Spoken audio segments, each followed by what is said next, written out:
بسم اللہ الرحمن الرحیم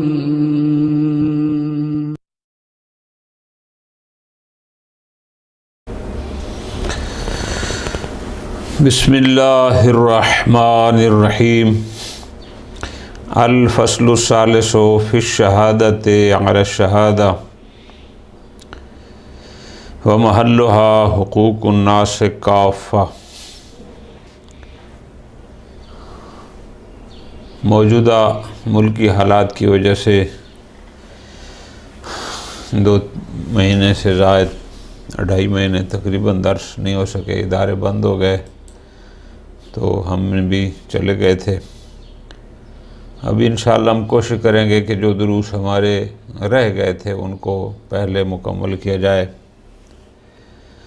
اگرچہ آج پہلا دن ہے، میری اپنی طبیعت بھی بہت زیادہ خراب تھی، لیکن پھر وعدہ وفا کرنے کے لیے ہم نے کہا چلو آغاز ہو جائے، جو دوست انتظار میں ہیں۔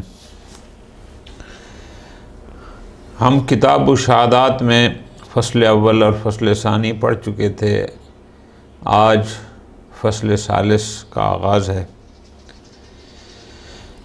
فصل ثالث ہے فی الشہادۃ علی الشہادہ۔ ابھی تک جو ہم گفتگو کرتے رہے، جو پڑھتے رہے، وہ یہ تھی کہ اگر ایک واقعہ ہو جائے، ایک کام ہو جائے، تو اس پر کون شخص گواہی دے سکتا ہے، یہ بات تھی۔ شاہد کی شرائط پھر یہ تھی کہ کس امر کے لیے یا کس واقعہ کو ثابت کرنے کے لیے کتنے شاہد، کتنے گواہ چاہیے ہوتے ہیں۔ تفصیل سے الحمدللہ وہ بحثیں مکمل ہو گئیں۔ آج کی جو بحث ہے اس میں یہ ہے فی الشہادۃ علی الشہادہ۔ اس کا موضوع سمجھ لیں تاکہ آگے بات آسان ہو جائے۔ موضوع اس کا یہ ہے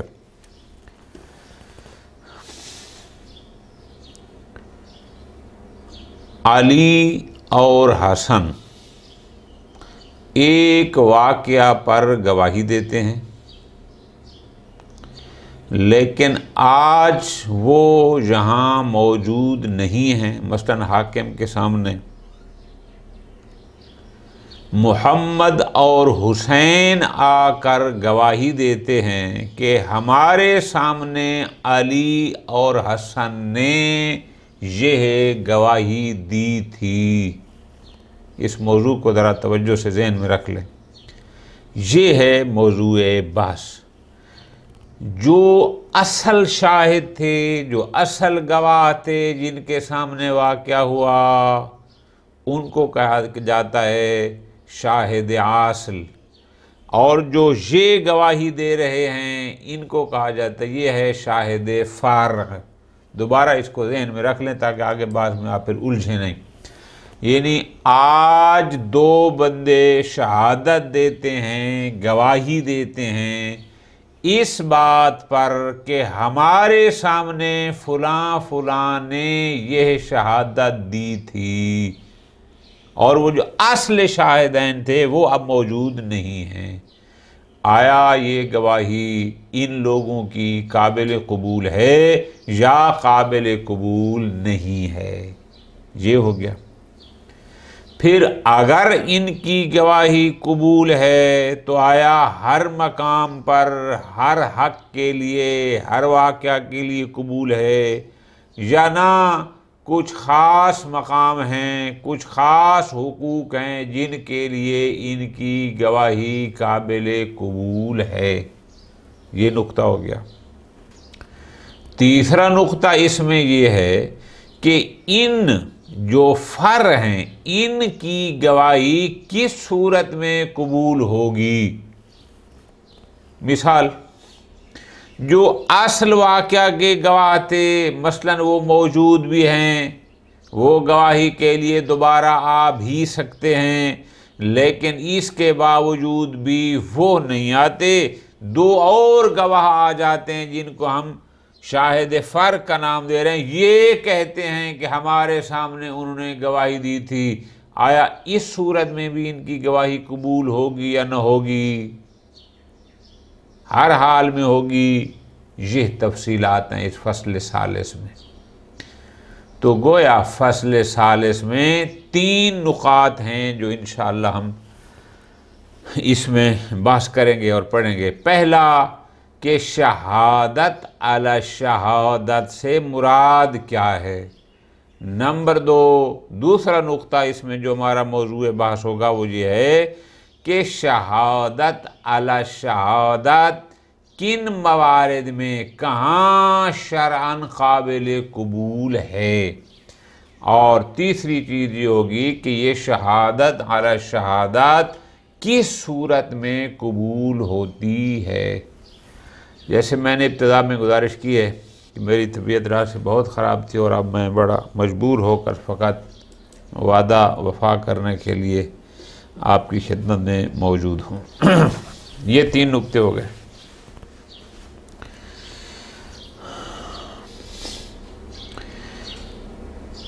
تین چیزیں اور ہیں، وہ بھی چونکہ ابتدا میں شروع ہو رہی ہیں، ان کو بھی تھوڑا سا آپ ذہن میں رکھ لیں تاکہ بعد میں آسان ہو۔ وہ یہ ہے کہ ایک ہوتے ہیں حقوق اللہ محض، حق اللہ ہے، ایک ہوتے ہیں حقوق الناس جن کا تعلق فقط انسانوں کے ساتھ، لوگوں کے ساتھ ہے، اور کچھ ہوتے ہیں حقوق مشترک۔ انشاءاللہ بھی مثال دے کے گزارش کروں گا کہ ایک ایسا واقعہ ہوتا ہے، ایک ایسا امر وجود میں آتا ہے کہ اس سے حق اللہ بھی کا تعلق بھی ہے اور حق الناس کا تعلق بھی ہے۔ گزشتہ بحث میں یہ گزارش کی تھی کہ حقوق اللہ اور حقوق الناس میں ایک بنیادی فرق ہے۔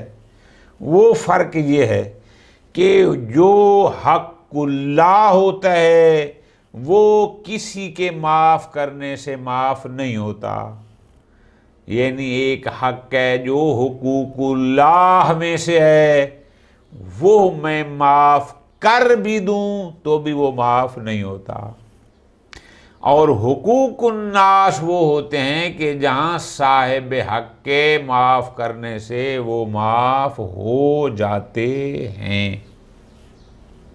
اب یہ 2 نکتے ہیں، ذرا ان کو غور سے سمجھنا ہے کہ ایک خاص حقوق اللہ محض اور ایک ہو گئے حقوق الناس۔ بسا اوقات کچھ چیزیں ایسی ہیں کہ اس سے حق اللہ کا تعلق بھی ہوتا ہے، حق الناس کا تعلق بھی ہوتا ہے۔ اب مثالیں بالکل آسان اور بڑی واضح ہیں۔ مثلا ایک شخص چوری کرتا ہے، اب اس چوری میں 2 حق ہیں، ایک جس کی چوری کی ہے صاحب مال کا مال واپس کرنا، اس کا تعلق حقوق الناس سے ہے، اور دوسرا ہے کہ اگر چوری ثابت ہو گئی تو اس کے ہاتھ کاٹنے ہیں۔ یہ جو ہاتھ کاٹنا جو قطع ید ہے یہ حقوق اللہ میں سے ہے۔ اب اس نقطے کو ذرا سمجھنا ہے کہ اگر جس شخص کی چوری کی گئی ہے اگر وہ چور کو معاف کر دیتا ہے کہ میں آپ نے جو میری چوری کی تھی میں آپ کو معاف کرتا ہوں، میرا مال واپس نہ کرے، اب یہ اس کو حق ہے، معافی ہو جائے گی۔ لیکن اگر وہ کہتا ہے کہ میں آپ کو معاف کرتا ہوں، میرا مال واپس نہ کرو، تو آیا اس سے قطع ید جو حدود الہیہ میں سے حد تھی آیا وہ بھی معاف ہو جائے گی؟ نہ، حدود الہیہ کو معاف کرنا ان کے بس میں نہیں ہے، اس کا اس سے تعلق نہیں ہے۔ اب بات سمجھ آگئی کہ حق ہو گئے 3 قسم کے، حق اللہ محض، حق الناس محض اور حق مشترک۔ ٹھیک ہو گیا؟ اب شہید رحمت اللہ علیہ نے سبحان اللہ یہ جو شہادت علی شہادت کی بحث فرمائی ہے، ابتدا میں ہی فرما دیا کہ شہادت علی شہادت یعنی کسی کی گواہی کے بارے میں گواہی دینا، اس کا مطلب ہے یہ شرعاً صحیح ہے، یہ گواہی دی جا سکتی ہے کہ میرے سامنے فلاں نے یہ گواہی دی تھی، لیکن کہاں؟ شہید فرماتے ہیں محلھا حقوق الناس کافہ۔ اب توجہ کرنی ہے کہ کہاں پر؟ ہر وہ مورد کہ جس کا تعلق حقوق الناس سے ہو۔ اب ایک مثال دے دوں، آگے خود شہید بھی مثالیں دیں گے، فقط بات کو سمجھانے کے لیے، ٹھیک ہے جی۔ مثلا دو آدمی آج آ کر گواہی دیتے ہیں کہ ہمارے سامنے محمد اور علی نے گواہی دی تھی کہ زید نے بیوی کو طلاق دے دی ہے۔ اب یہ ہو گئی شہادت علی شہادت۔ شاہد اصل وہ تھے جن کے سامنے زید نے طلاق دی تھی، لیکن وہ نہیں ہیں۔ اب شاہد فرع یہ گواہی دے رہے ہیں ان کی شہادت پر کہ ہمارے سامنے انہوں نے یہ گواہی دی تھی، ٹھیک ہے، یہ ہو گیا موضوع۔ بس اب ہمارے لیے الشہادت علی الشہادہ کا موضوع کہ کہاں ہوتی ہے، کیسے ہوتی ہے، وہ کلیئر ہو گیا۔ اب شہید نے فرمایا وہ محلھا کہ شہادت علی الشہادت وہاں قابل قبول ہے۔ جو ان کے الفاظ ہیں شہید اول کے وہ ہیں حقوق الناس کافہ، ہر وہ امر، ہر وہ واقعہ جو حقوق الناس سے متعلق ہو، یعنی آج سے چند ماہ پہلے مثال کے طور پر کچھ عرصہ پہلے دو گواہوں نے گواہی دی تھی کہ جس سے یہ ثابت ہوتا تھا کہ اس بندے کا اس بندے پر فلاں حق ہے، یعنی حقوق الناس سے متعلق گواہی دی تھی۔ اب وہ نہیں ہے، دو بندے اور آ کر گواہی دیتے ہیں اور وہ یہ کہتے ہیں کہ ہم گواہی دیتے ہیں کہ ہمارے سامنے فلاں دو لوگوں نے گواہی دی تھی کہ اس کا اس پر یہ حق ہے، اور اس حق کا تعلق ہو حقوق الناس سے۔ شہید اول رحمۃ اللہ علیہ فرماتے ہیں یہاں شہادت علی شہادت قبول ہے، ٹھیک ہو گیا۔ اب جو شہادت علی شہادت حقوق الناس محض کے بارے میں ہو، وہ جو وہاں پر شہادت قبول ہے وہ حق الناس ثابت بھی ہو جائے گا۔ لیکن کسی شاہد فرع کا، یا یوں کہیں کہ شہادت علی شہادت کا متعلق اگر حقوق اللہ محض میں سے ہو تو وہاں پر یہ ثابت قبول نہیں ہے۔ یعنی اب بہت آسان، حقوق الناس شہادت علی شہادت سے ثابت ہو جاتے ہیں، لیکن حقوق اللہ محض وہ شہادت علی شہادت سے ثابت نہیں ہوتے۔ باقی رہ گئی بات وہ حقوق جو مشترک ہیں بین اللہ و بین الناس، آیا وہ بھی ثابت ہوتے ہیں یا نہیں؟ اس میں فقہا کا اختلاف ہے۔ بعض حق اللہ کو مقدم سمجھتے ہیں لہٰذا وہ کہتے ہیں کہ یہ ثابت نہ ہوگا، بعض حقوق الناس کو، وہ ایک اجتہادی علیحدہ سی بحث ہے، اور شہید نے بھی اس کو کلیئر نہیں کیا، وفیہ خلاف کہہ کے آگے بڑھ گئے۔ الفصل الثالث فی الشہادت علی الشہادہ، کتاب الشہادات کی تیسری فصل ہے شہادت علی شہادت کے بارے میں نے بار بار گزارش کی، اس کی تفصیل بیان کر دی ہے کہ شہادت علی شہادت کا مطلب ہے دو گواہ گواہی دیں کہ ہمارے سامنے فلاں دو لوگوں نے یا چار لوگوں نے یہ گواہی دی تھی، یعنی کسی کی گواہی پر گواہی دینا، یہ ہے شہادت علی شہادت۔ وَمَحَلُّهَا، یہ شہادت علی شہادت کہاں قابل قبول ہے، یہ کہاں ہے؟ فرماتے ہیں وَمَحَلُّهَا حقوق الناس کافہ، وہ تمام امور، وہ تمام حقوق جو حقوق الناس سے متعلق ہیں، یعنی حقوق الناس کو ثابت کرنے کے لیے شہادت علی شہادت دی جا سکتی ہے اور قبول بھی ہے۔ بل ضابطہ، پھر شہید ثانی رحمۃ اللہ علیہ اس کی تھوڑی سی وضاحت فرماتے ہیں۔ وضاحت کیا ہے؟ فرماتے ہیں کہ شہادت علی شہادت کے شرعاً قابل قبول ہونے میں ایک قاعدہ کلیہ آپ کو بیان کر دیتا ہوں، وہ کیا ہے؟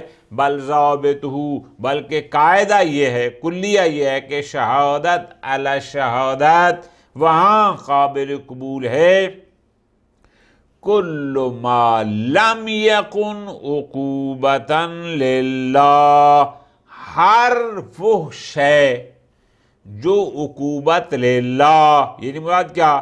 یعنی حد نہ ہو، اللہ کی طرف سے جس کہتے ہیں نا کہ سزا جو معین ہے وہ نہ ہو، مختصتاً بے، جو اس کے ساتھ مختص ہے، ٹھیک ہے جی، کہ اگر اس ایسی سزا ہے، عقوبت ہے کہ جو مختص ہے اللہ تعالی، جس میں بندے کا اختیار نہیں ہے، وہاں پر یہ قبول ہے، ٹھیک۔ اور جو مختص ہوگی اللہ کے ساتھ اجماع قائم، اب دیکھو نا ذرا عبارت پہ غور کرنا ہے، کل ما لم یکن عقوبۃ للہ، جو سزا، یعنی ہم اس کو مرادی ترجمہ کریں کہ اگر وہ حقوق اللہ محض میں سے نہیں ہے، وہاں تو وہ اجماع ہے کہ وہاں قابل قبول ہے، جو حقوق اللہ محض میں سے نہیں ہے۔ او مشترکتاً، یا وہ مشترک ہے، جیسے میں نے کہا کہ اس سے حق اللہ کا تعلق بھی ہے، اور یعنی مشترک بین اللہ و بین الناس ہے، تو شہید فرماتے ہیں علی الخلاف، اس میں اختلاف ہے، بعض کہتے ہیں کہ وہاں پر بھی یہ شہادت علی شہادت قبول ہے، بعض کہتے ہیں نہیں ہے۔ خوب، اب واپس جاتے ہیں۔ شہید نے فرمایا وَمَحَلُّهَا حقوق الناس سے کافہ، کہ شہادت علی شہادت قابل قبول ہے حقوق الناس کے بارے میں تمام۔ اب خود ہی اس کے آگے وضاحت فرماتے ہیں سواء کانت الحقوق عقوبۃ، اب چاہے وہ حقوق وہ جن کا تو حقوق الناس سے ہے، چاہے وہ عقوبت ہو، سزا ہو، کل قصاص، جیسا قصاص کہ جیسے مقتول کے ولی کو قاتل سے قصاص کا حق ہے، تو اب یہ حق، اس کا تعلق حقوق الناس سے ہے، اب ہے سزا، حد ہے، لیکن تعلق حقوق الناس سے ہے، کیونکہ اس نے جو مقتول کا وارث ہے یا جو بھی جس کا حق ہے، اس نے اس سے قصاص لینا ہے۔ او غیر عقوبہ، یا یہ ہے کہ نہیں، وہ کوئی حد نہیں ہے، سزا نہیں ہے، لیکن تعلق اس سے ما کونہ حقا غیر مالی، ہے حق حقوق الناس میں سے، اگرچہ وہ حق مالی نہیں ہے۔ یہ ساری باتیں ہم پڑھ چکے ہیں کہ حق دو قسم کے ہوتے ہیں، بسا اوقات حق کے مالی ہوتا ہے، ایک بسا اوقات حق کے غیر ہے، اس کا تعلق حق کے ساتھ، لیکن حق کے غیر مالی، حق کے غیر مالی کی مثال دے رہے ہیں، مثلا کا طلاق، جیسا کہ طلاق ہو گئی۔ اب ظاہر اس کا تعلق جو ہے یہ نہ یہ مثلاً کوئی سزا اس میں شامل ہے، حدود میں ہے، اور نہ یہ مالی ہے۔ اب اگر دو بندے گواہی دیتے ہیں کیا کہ ہم گواہی دیتے ہیں کہ ہمارے سامنے فلاں فلاں نے گواہی دی تھی کہ فلاں نے اپنی زوجہ کو طلاق دے دی ہے، اب اس کا تعلق اس کے ساتھ ہے۔ والنسب، یا اسی طرح دو بندے گواہی دیں کہ ہم گواہی دیتے ہیں کہ ہمارے سامنے فلاں فلاں نے یہ گواہی دے دی کہ یہ بندہ فلاں کا بیٹا ہے یا اس کا بھائی ہے۔ والعتق، یا مثلاً دو بندے گواہی دیں، ہم گواہی دیتے ہیں کہ ہمارے سامنے فلاں دو لوگوں نے گواہی دی تھی کہ اس غلام کو فلاں نے مالک نے آزاد کر دیا۔ ٹھیک ہو گیا جی؟ اب ذرا توجہ کے ساتھ چلنا ہے۔ ایک تو وہ ہو گئے جو تھے حقوق الناس میں لیکن عقوبہ تھے، سزا تھے، حد تھے، جیسے قصاص ہو گیا۔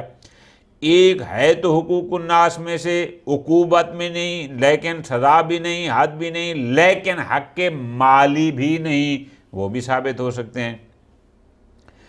او مالن، یا یہ ہے کہ وہ حق مالی ہو، کالقرض و عقود المعاوضات۔ دو بندے گواہی دیں کہ ہمارے سامنے فلاں فلاں بندے نے گواہی دی تھی کہ فلاں نے فلاں کا قرض دینا ہے یا اس سے قرض لیا ہے، اب اس کا مال سے تعلق ہے۔ وعقود المعاوضات، مثلا دو بندے گواہی دیں، ہم گواہی دیتے ہیں کہ ہمارے سامنے فلاں دو لوگوں نے گواہی دی تھی کہ فلاں نے اپنا گھر بیچ دیا، اپنی گاڑی بیچ دی، اپنا موٹر سائیکل بیچ دیا، یہ ان کا کوئی عقد بیع ہوا تھا یا عقد اجارہ فلاں نے اپنی چیز کرائے پر دی تھی الی آخری، اب ان کا تعلق یقیناً مال کے ساتھ ہے۔ وعیوب النساء، دو بندے گواہی دیں، ہم گواہی دیتے ہیں کہ ہمارے سامنے فلاں فلاں بندے نے گواہی دی تھی کہ فلاں عورت میں یہ عیب پایا جاتا ہے، وہ عیوب جو موجب فسخ عقد ہوتے ہیں الی آخر ہی۔ ٹھیک ہو گیا جی؟ ختم۔ فرماتے ہیں ھذا وما بعدہ، پوری توجہ کے ساتھ، یہ ھذا وما بعدہ شہید ثانی کی عبارت ہے۔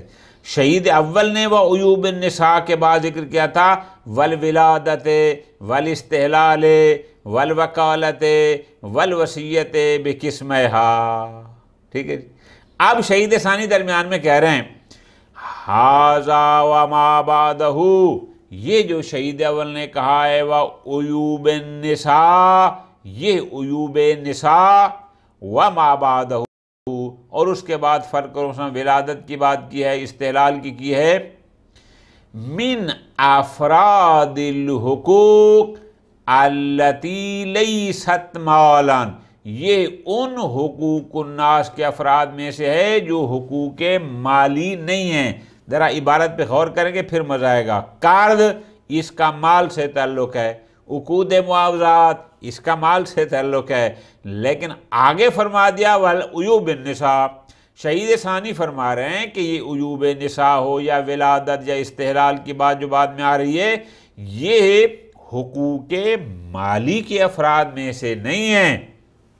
ھذا، یہ مبتدا ہو گئی، خبر اس کی آگے آ رہی ہے رتبہا مشوشتاً، کہ شہید اول رحمۃ اللہ علیہ نے ان کو جو اس فہرست میں شمار کیا ہے یہ سارے غیر مرتب، کیوں؟ چونکہ بات وہ کر رہے تھے مالن کے، اور درمیان میں مثالیں وہ لے آئے ان حقوق کی جو مالی نہیں ہیں، غیر مالی ہیں۔ بہرحال یہ ایک بات تھی۔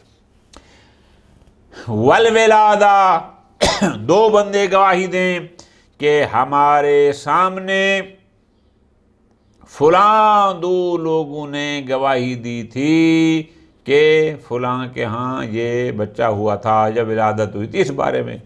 والاستحلال، استحلال کا لغوی معنی تو اور ہوتے چاند دیکھنا، لیکن یہاں استحلال مراد ہوتا ہے کہ کسی بچے کا زندہ پیدا ہونا۔ جب بچہ پیدا ہوتا ہے تو وہ روتا ہے تو ایک علامت ہوتی ہے کہ یہ بچہ زندہ ہے، یعنی دو بندے گواہی دیں کہ ہمارے سامنے فلاں دو لوگوں نے گواہی دی تھی کہ فلاں کے ہاں بچہ زندہ پیدا ہوا تھا۔ یہ چونکہ کتاب المیراث میں پھر اس کے بہت سارے اثرات مرتب ہوتے ہیں۔ والوخالہ، اسی طرح دو بندے گواہی دیں کہ ہم گواہی دیتے ہیں کہ ہمارے سامنے فلاں دو لوگوں نے گواہی دی تھی کہ فلاں نے فلاں کو اپنا وکیل بنایا تھا۔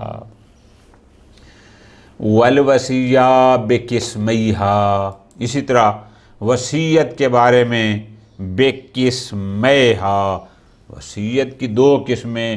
کیا مطلب دو قسمیں؟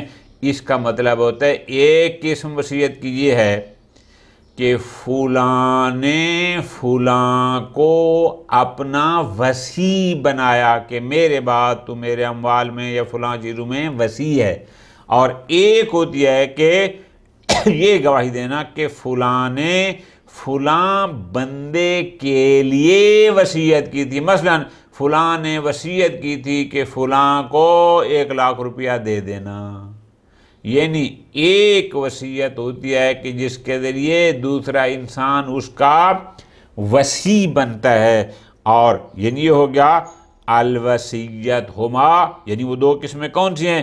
شہید فرماتے ہیں ہی الوصیت الیہ، یعنی اس کی طرف وصیت کرنا۔ مراد کیا؟ یعنی اس کو وصی بنانا۔ اور ایک ہوتا ہے الوصیت لہ، یعنی اس کو مصلح قرار دینا، یہ کہنا کہ میرے مال میں سے اتنا مال میں فلاں بندے کو دے دینا۔ تو بہرحال ان امور میں بھی شہادت علی شہادت قابل قبول ہے۔ آج چونکہ میری طبیعت درست نہیں ہے، بہت معذرت چاہتا ہوں، آج اتنا کافی ہے، کل سے انشاءاللہ اللہ نے توفیق دی تفصیل سے پڑھیں گے۔ وصلی اللہ علی محمد و آل محمد۔